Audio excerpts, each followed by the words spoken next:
जय श्री कृष्ण। गीतांक 6 श्रीमद् भागवत गीता पहला अध्याय श्लोक 1.11 और श्लोक 1.12। दुर्योधन उवाच भीष्म शिखंडी भीष्मनाद। प्रस्तुति योगी हंस रमेश चंद्र भार्गव।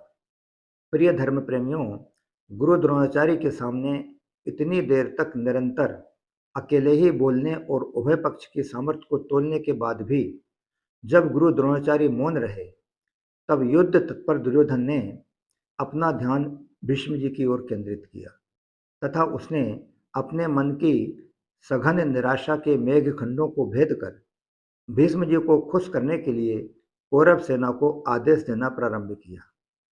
श्रीमद् भागवत गीता प्रथम अध्याय श्लोक 1.11।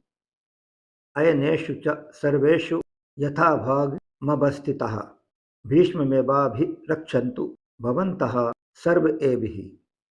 स्वाध्याय मनन 5 बिंदुओं में।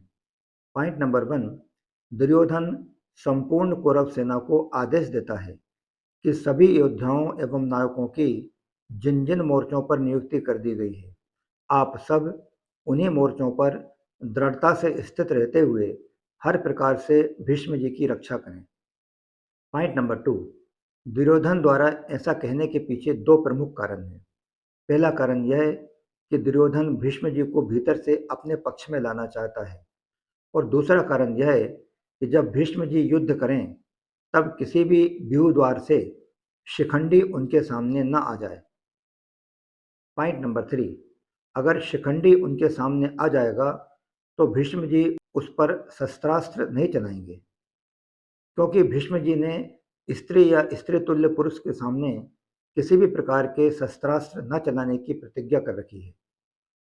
शिखंडी पिछले जन्म में स्त्री था और इस जन्म में भी यह पहले स्त्री ही था, पीछे पुरुष बना है। इसलिए भीष्म जी इसको स्त्री या स्त्री तुल्य ही समझते हैं। यह शंकर के वरदान से भीष्म जी को मारने के लिए ही पैदा हुआ है।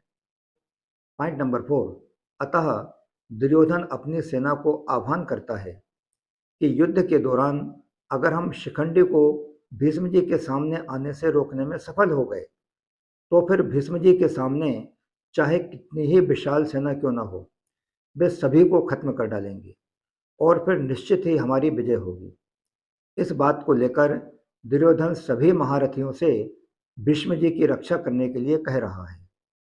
पॉइंट नंबर 5, श्रीमद् भागवत गीता के प्रथम अध्याय का 11वां श्लोक यहीं समाप्त होता है। द्रोणाचार्य के द्वारा कुछ भी न बोलने के कारण दुर्योधन का मानसिक उत्साह भंग हुआ देखकर भीष्म जी के मन में उसके प्रति स्नेह और सौहार्द के भाव जागृत हुए। इन्हीं भावों के स्वाध्याय मनन हेतु अब हम श्रीमद् भागवत गीता के 12वें श्लोक में प्रवेश करते हैं। तस्य संजय नयन हर्षम कुरु वृद्धः पितामह सिंहनादम विन्यधोच्चैः संख्य दधमो प्रतापवान। स्वाध्याय मनन 10 बिंदुओं में। पॉइंट नंबर 1, संजय धृतराष्ट्र से कहते हैं दुर्योधन की मूर्खतापूर्ण वाचालता के कारण उसकी सेना की स्थिति बड़ी विचित्र सी हो रही थी। संपूर्ण कौरव सेना पर उदासी का प्रभाव प्रकट होने लगा था, जिसे भीष्म वहीं निकट खड़े देख रहे थे। साथ ही भीष्म पितामह ने कर्मशील द्रोणाचार्य के मौन में छिपे क्रोध को भी समझ लिया। उन्होंने इस बात को समझा कि इन सबको इस मनोस्थिति से बाहर निकालने की महती आवश्यकता है, अन्यथा स्थिति को इसी प्रकार छोड़ देने पर इस युद्ध के समय में कौरव पक्ष के योद्धागण निराश एवं प्रभावहीन हो जाएंगे। पॉइंट नंबर 2, योद्धाओं के इस मनोभाव को समझते हुए कौरवों के सेनापति भीष्म पितामह ने दुर्योधन के साथ सभी सैनिकों के मन में हर्ष और विश्वास की तरंगें उत्पन्न करने के लिए पूरी शक्ति से शंखनाद किया। पॉइंट नंबर 3, यद्यपि कुरुवंशियों में आयु की दृष्टि से भीष्म जी के काका श्री बालीक जी, जो कि भीष्म जी के पिता श्री शांतनु महाराज के छोटे भाई थे, स्वाभाविक तौर पर वे भीष्म जी से अधिक वृद्ध थे। तथापि कुरुवंशियों में जितने भी बड़े बूढ़े थे, उन सब में भीष्म जी ही एकमात्र ऐसे गुणी थे जो धर्म और ईश्वर को विशेषता से जानने वाले थे। अतः ज्ञान वृद्ध होने के कारण संजय भीष्म जी के लिए कुरु वृद्धः विशेषण से संबोधित करते हैं। पॉइंट नंबर 4, क्योंकि भीष्म जी कनक कामिनी के त्यागी थे, अर्थात उन्होंने ना तो राज्य ही स्वीकार किया था और ना ही विवाह किया था। इसके अलावा भीष्म जी अस्त्र शस्त्र को चलाने में अत्यंत निपुण होने के साथ साथ शास्त्रों के भी बड़े जानकार थे। इन दोनों गुणों के कारण ही यहाँ उन्हें प्रतापवान कहा गया। उनके इन गुणों का सारे जगत में बहुत बड़ा प्रभाव था। पॉइंट नंबर 5, भीष्म बड़े ही पराक्रमी थे। एक बार की बात है, जब वे अकेले अपने भाई विचित्रवीर्य के लिए काशी राज्य की कन्याओं को स्वयंवर से हरकर ला रहे थे। उस समय स्वयंवर के लिए इकट्ठे हुए सब क्षत्रिय उन पर एक साथ टूट पड़े थे, परंतु अकेले भीष्म जी ने उन सबको हरा दिया था। इसी प्रकार एक अन्य घटना में उनके गुरु परशुराम जी, जिनसे उन्होंने अस्त्र शस्त्र विद्या सीखी थी, उन परशुराम जी के सामने भी भीष्म जी ने अपनी हार स्वीकार नहीं की थी। पॉइंट नंबर 6, जहाँ तक भीष्म पितामह के शास्त्र ज्ञान की गहनता की बात है, तो इसका अंदाजा इसी बात से लगाया जा सकता है कि जब वे सरसैया पर लेटे थे, तब भगवान श्री कृष्ण ने धर्मराज युधिष्ठिर से कहा था कि आपको धर्म या धर्मशास्त्र के विषय में कोई शंका हो तो भीष्म जी से पूछ ले, क्योंकि शास्त्र ज्ञान का सूर्य अब अस्ताचल होने जा रहा है। अर्थात भीष्म जी अब इस लोक से जा रहे हैं। इस प्रकार भीष्म पितामह का शास्त्र के साथ साथ शस्त्र के विषय में भी क्षत्रियों पर बड़ा प्रभाव था।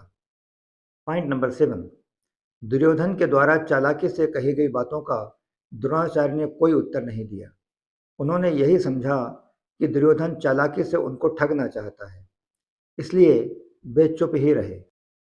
परंतु दुर्योधन के दादा होने के नाते भीष्म जी को दुर्योधन की चालाकी में भी उसका बचपना दिखता है। इसलिए पितामह भीष्म द्रोणाचार्य के समान चुप न रहकर वात्सल्य भाववश दुर्योधन को हर्षित करने के लिए भी शंख बजाते हैं।